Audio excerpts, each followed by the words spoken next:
Olá pessoal, esse tutorial é para a gente conversar um pouco sobre o filo anélide. O filo anélide é um filo muito importante, assim como o Platinum-Mintz, ele também tem uma importância evolutiva muito grande, porque nele surge uma estrutura também relacionada com a locomoção, que vai ser determinante da evolução e surgimento, né, dos artrópodes, que é a metameria. Né? Então a anelide é um grupo importante de animais celomados, tá? Que possuem corpo segmentado, que é a metameria. Então, são cerca de 11.600 espécies e 3 grupos, os oligoquetas, poliquetas e os irodíneas, né, que podem variar de 1 milímetro a 3 metros. O corpo dele é formado, então, por um celoma típico, esquizocélico, né, que define a linha dos protostômios, ou seja, né, espontaneamente se formam os 3 tecidos embrionários simultaneamente. Quando eles se reproduzem por fase larval, eles têm uma larva chamada de trocófora, né? Ela é diferente da larva da linha dos deuterostômios, que é a tornária, porque ela tem essa linha circular aqui de cílios, né? Como se fosse um cinturão de cílios. Aqui em azul é a linha da nossa, é a larva da nossa linha evolutiva, que é a tornária, né? Então isso define esses grupos. Houve uma evolução do protanefrídeo agora para o metanefrídeo, né, porque os animais agora são celomados, então a estrutura excretora ela é em forma de funil. Como ela tem essa abertura grande do interior para o exterior, ela acaba sendo aproveitada também para a eliminação de gametas, né, e surge aqui o sistema urogenital. Eles possuem sistema circulatório fechado no Bauplin, né, da estrutura do grupo. Isso é muito importante também para a locomoção e ele é possível graças à presença do celoma. Então, a forma como eles resolvem o problema de superfície e volume é com sistema circulatório fechado.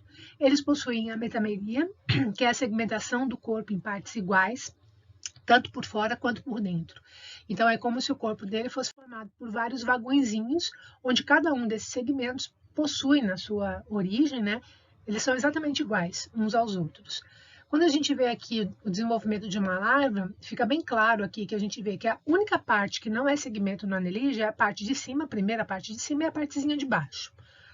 A parte de cima, ela possui peristômio e prostômio, que são bocas que estão na frente ou ao redor da boca, e aí ela vai variar o formato dessa estrutura de acordo com o hábito e o hábitat desses animais. E a parte final do corpo chama-se pigídeo, né? Os segmentos, eles aparecem de baixo para cima, né? Do pigídeo na direção da cabeça. Então, se esses animais forem predados, eles podem restaurar esses segmentos. O padrão original do Bauplin de anelídeo seria, então, todos os segmentos iguaizinhos, né? Então, nessa figura aqui, a gente tem esquematicamente mostrando como que se dá essa segmentação homônima, porque os segmentos eles são iguais. Então, na primeira, a gente tem ali mostrando o corpo dele tubular, um tubo dentro de outro tubo, né, que é o tubo digestivo e daí o tubo que forma o celoma. A gente tem, no segundo, o sistema nervoso. Veja-se que as emissões desses nervos elas são iguais em todos os segmentos. No terceiro, a gente tem o celoma formando septos, que daí isolam cada um desses segmentos. No quarto, a gente tem as estruturas locomotoras externas, que também se repetem. No quinto, junto com esses septos, estruturas relacionadas ali com a excreção e com a reprodução. E no último, o sistema circulatório. Então, eles vão se repetindo exatamente iguais e eles têm uma relação muito importante com a locomoção. Para entender isso, a gente precisa ver essa figura aqui. Essa figura aqui, ela mostra como que se dá a escavação de um verme celomado que não tem o corpo segmentado. Esse aqui são os sipúnculas, que a gente já vai ver no próximo tutorial. Vejam que, para ele poder se locomover, ele precisa ancorar o corpo primeiro em cima, criar uma tensão muito forte para poder segurar todos esses líquidos internos e soltar de uma vez. Para ele não arrebentar, ele precisa gastar uma energia muito grande para conter esses líquidos ali internamente. Então, a locomoção, ela ocorre, ela é muito mais eficiente, obviamente, do que de um Platinum-Mintz, que não tem celoma, mas ela ainda envolve um gasto energético muito grande. Então, esses animais não são sedentários, né? Não são muito ativos, né? Quando a gente fala da locomoção por meio dos segmentos, o que acontece? Esses septos, Eles possuem poros que podem ser abertos ou fechados, e a movimentação desse líquido pode passar por um segmento ou outro ou não, né? Inclusive, se o animal for, uma parte dele for comida, ele pode estancar a hemorragia, porque esses segmentos eles funcionam de uma forma autônoma, né? Então, esses movimentos do líquido, ele vai se formando, ele é como uma onda, né? Como se fosse um movimento de uma sanfona, assim, mais ou menos, em que o líquido vai passando de segmento em segmento até ele puxar o corpo para frente. Ou seja, essa forma aqui é economicamente muito mais viável para a locomoção do que um animal que não tem o corpo segmentado, né? Do que um verme que não tem o corpo segmentado. Quem são esses anelídeos? A gente tem os poliquetas, que são os mais antigos, os mais primitivos, né? Eles são marinhos. Eles têm uma diversidade enorme, porque eles ocupam diferentes ambientes, né? Então, ele tem uma variação muito grande. Como eles são marinhos, eles vão ter uma estrutura reprodutora muito simples, uma estratégia reprodutiva muito simples, que vai estar relacionado com o ambiente de cada um deles. Então, o sucesso do grupo ele vai estar refletido aqui na diversidade. A gente tem os poliquetas, que são predadores e escavadores, né? Então, esses animais possuem uma cabeça muito bem desenvolvida, com estruturas sensoriais para detectar a presa, para imobilizar a presa, e eles se locomovem por rastejamento. Nesse tipo de locomoção, a segmentação homônima também ela é muito efetiva. Tá? Então, eles vão ter os segmentos iguais, bem claros, né? Bem nítidos aqui. E a gente tem os poliquetas que se tornaram sedentários. Esses que se tornaram sedentários, e eles são sedentários porque ele consegue até se locomover um pouco dentro do tubo, mas não muito, eles se alimentam por filtração, então eles acabaram desenvolvendo uma estrutura, a cabeça, que vai ser uma estrutura filtradora. E aí ele volta a ter uma simetria radial secundária, copiando o bauplano de animais radiais. Esses aqui a gente tem uma imagem de um poliqueta errante. Vejam que ele tem uma probóscide, né? Ou seja, uma parte anterior, né? Uma parte além da cabeça que pode ser guardada, protraída e retraída, né? Ele não precisa disso para locomoção por ancoramento, porque eles têm os parapódios ali do ladinho, que funcionam como auxiliar na locomoção, mas ele vai ter mandíbulas, né? Ele vai ter lábios, ele vai ter tentáculos, que são estruturas sensoriais importantes ali para eles se locomover. Os órgãos nucais funcionam para ele detectar odores, né? Ele é muito importante, e estatocistos, né? Típicos de animais marinhos, né? Para poder se saber para onde que ele está se locomovendo.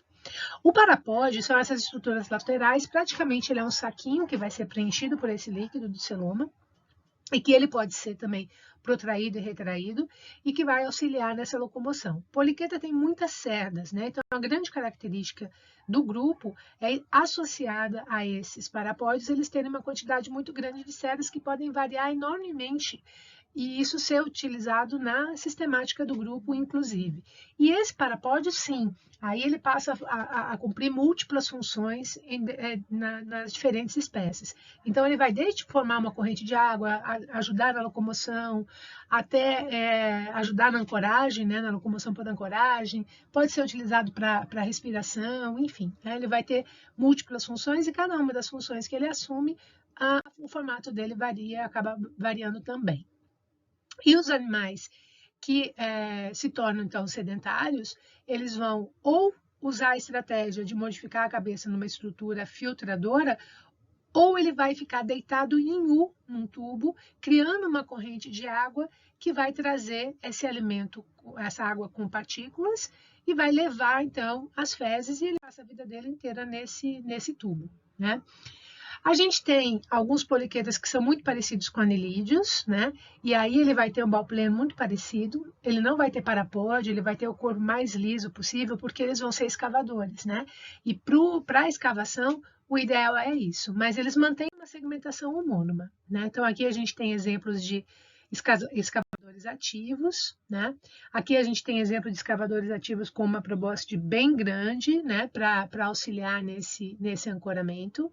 E o interessante é que quando a gente vê, a gente tem, né, os animais que são menorzinhos, que conseguem se locomover por ondulações laterais, Os rastejadores, que também vão ter a segmentação homônima e o parapódio bem desenvolvido.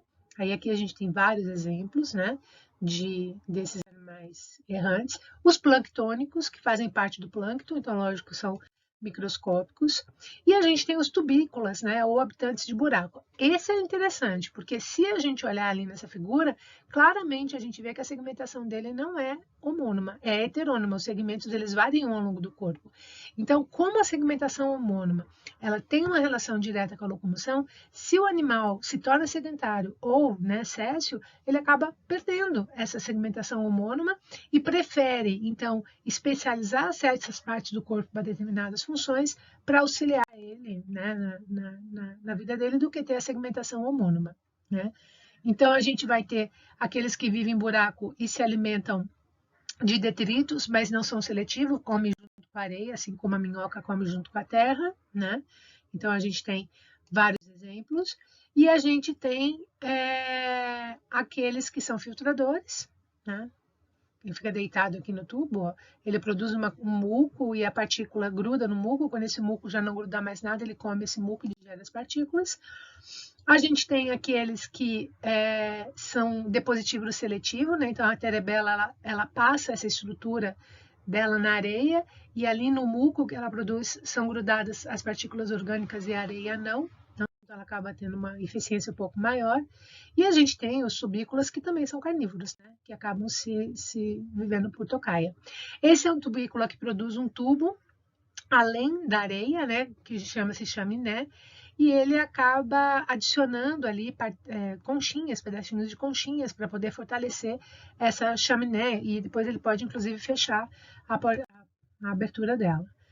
Esse aqui forma um tubinho com formato de casquinha de sorvete, por isso que ele é chamado de verme casquinha de sorvete. E a gente tem os filtradores, né? Também conhecido como vermes leques, espanadores de pó, árvore de Natal, né? Tem essa relação com essa estrutura, são muito lindos, né? E consegue uma locomoção, pouca locomoção, mas uma locomoção dentro do tubo. Temos ainda os perfuradores, muito comum perfurar madeiras de deck, navios, né? E aqueles que acabam dividindo a sua toca com outros indivíduos. O oligoqueta e o Irudine, que são as outras duas classes, na verdade é a classe clitelata, né, subclasse oligoqueta e Irudine, eles ocuparam o ambiente de água doce e alguns o ambiente semiterrestre, né, porque ainda com uma dependência do ambiente úmido, né. Então, a maioria deles aqui ou são terrestres ou são de água doce. O oligoqueta ele vai ter o bauplano do animal que vai ser escavador. Então, a origem do padrão de anelídeo é o bauplano de um poliqueta rastejador, que, ao se tornar escavador, acaba, então, perdendo esses parapódios, reduzindo as suas cerdas, por isso que eles são chamados de oligoqueta, e se adaptando a uma existência embaixo da terra, né? Onde ser hermafrodita é mais eficiente, né? Porque é mais fácil de se encontrarem, né, embaixo da terra. Ele vai ter um sistema copulatório extremamente complexo, porque esses indivíduos vão precisar armazenar esses gametas, ela não sabe quando que ela vai encontrar uma outra minhoca para se reproduzir. E como que o ambiente terrestre embaixo da terra é muito parecido em qualquer lugar do mundo, eles acabam ficando muito parecidos externamente. A diversidade ela é muito menor do que a do poliqueta. Os segmentos são homônimos, para facilitar a escavação, fundamental. E ele tem o sentido sensorial dele mais forte, é o sentido dérmico da luz, onde toda a sua epiderme sente a quantidade de luz e reage de uma forma para ele ficar sempre enterrado. Quando elas saem da terra, geralmente é no período da noite. A gente tem algumas minhocas que são de água doce, algumas também que são marinhas, e aí elas vão ter uma morfologia um pouquinho diferente, né, adaptado para esse ambiente, né? Principalmente estruturas que vão ser transformadas em brânquias para ele poderem respirar o oxigênio. A gente tem algumas minhocas chamadas de minhocas gigantes, miocussu, né? Elas são muito importantes porque a minhoca, como ela está o tempo todo se locomovendo por debaixo da terra, ela come a terra para poder no estômago, no tubo digestivo dela, retirar o que é orgânico ou não. Então, praticamente a terra passa por dentro dela. Então, ela tem uma função ecológica muito importante. Mas na Austrália, a gente tem as maiores minhocas gigantes, né? Que podem chegar até quase 4 metros. E é bem interessante porque como vocês podem ver nessa foto ali da região, a própria alteração ambiental acaba impactando ali no solo e na população dessas minhocas, e hoje eles são considerados assim referências no mundo de programas para poder criar essa educação ambiental e essa empatia das pessoas pela minhoca, tendo como estratégia de conservação um festival da minhoca, né, com vários elementos, e esse dinheiro reverte para a conservação, é algo bem interessante. Irudínia, o importante da irudínia, que são as sanguessugas, automaticamente vem à nossa mente que elas são ectoparasitas. Na verdade, 50% das sanguessugas são ectoparasitas e 50% são predadoras. O que isso significa?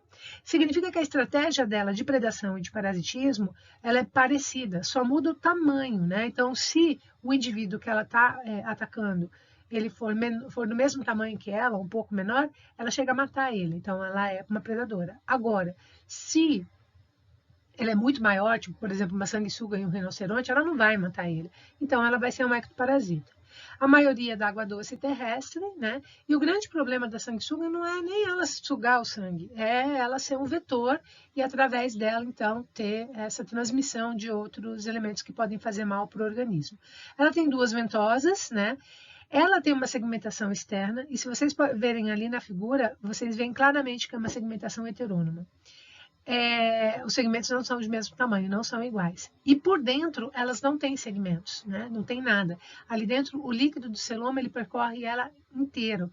Isso, é secundário, né? Isso ela mudou, porque ela assumiu uma locomoção por medipalmos, né?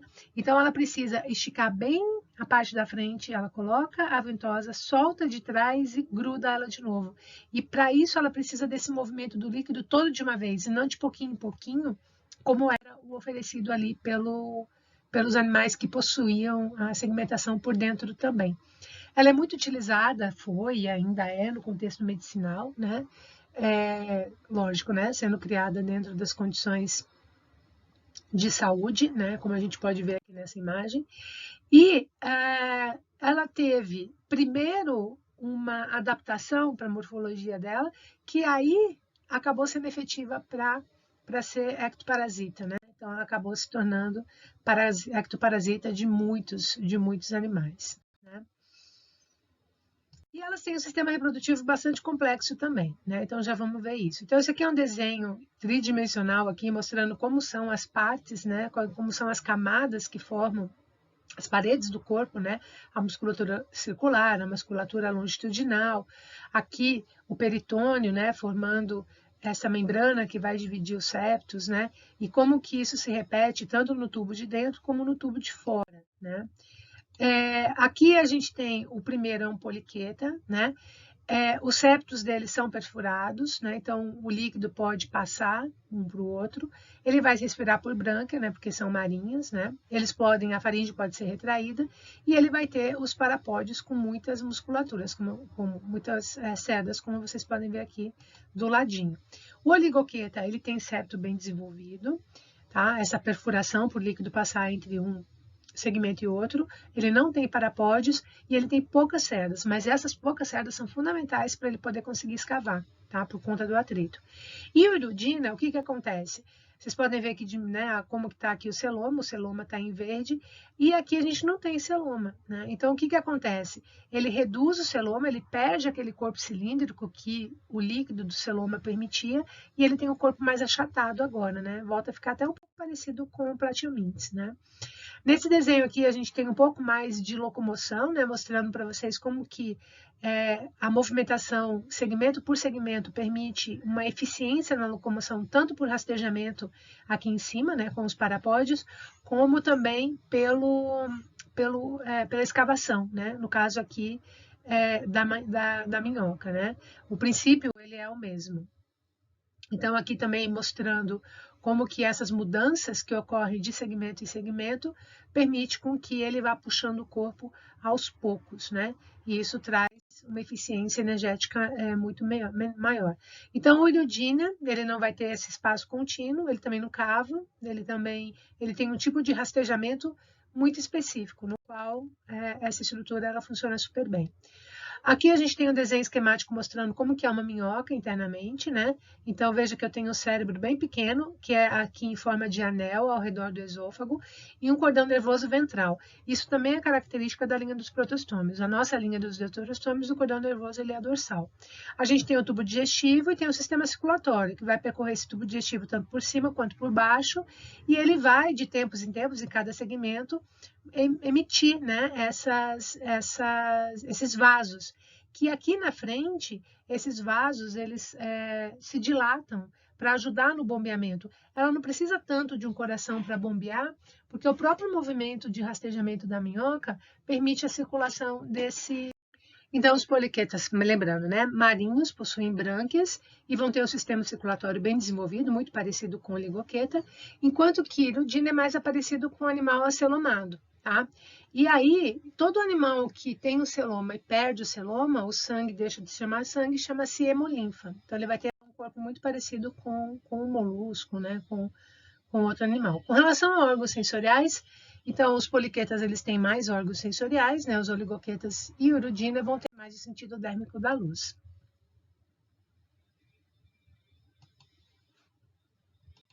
Aqui a gente tem uma imagem, né, de um oligoqueta, né, mostrando aqui o vaso dele dorsal. Então, ele vai ter um vaso dorsal e outro vaso ventral. A reprodução no poliqueta é muito simples, porque eles são marinhos, como eu tinha dito, né?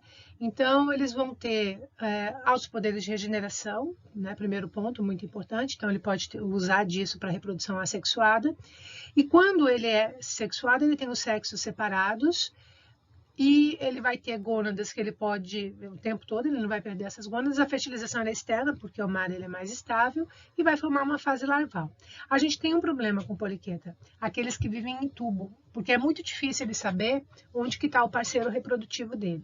Então, ele tem dois processos chamados de epitoquia e enxertamento. Em que eles fazem assim, são duas estratégias.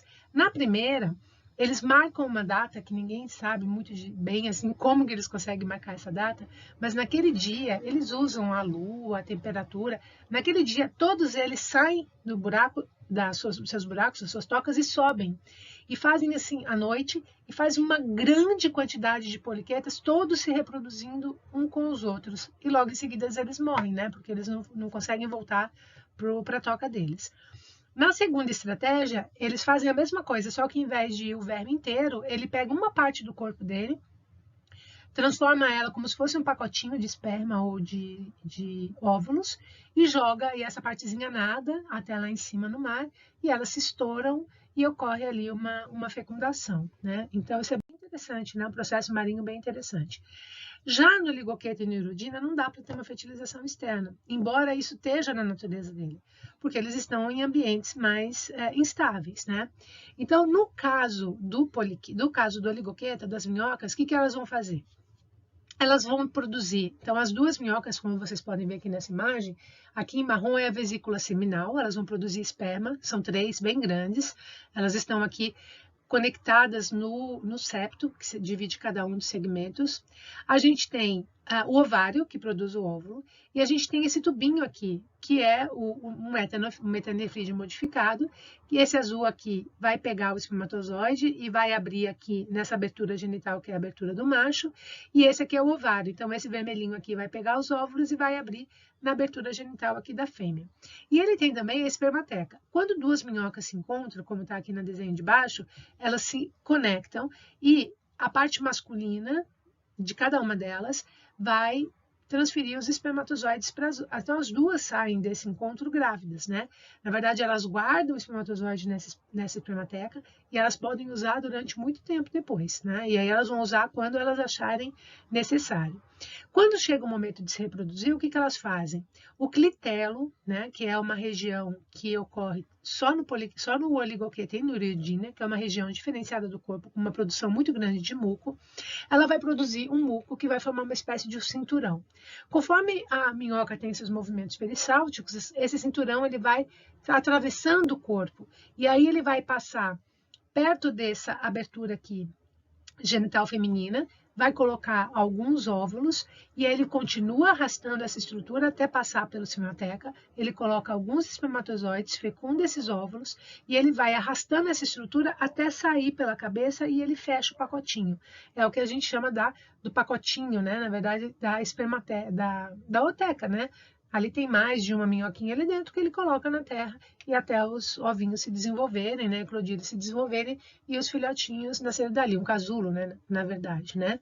O Iridina, ele é um pouquinho diferente porque elas não se reproduzem simultaneamente, né? Então, em um momento ela é fêmea, no outro momento ela é macho, e aí vai ter uma fecundação normal, e o clitelo dela não fica evidente toda a vida, como é o caso da minhoca, né? Só no período reprodutivo. O poliqueto é quem tem mais regeneração, a minhoca tem um pouco, depende da quantidade de segmentos que são retirados, e a Irudina não tem reprodução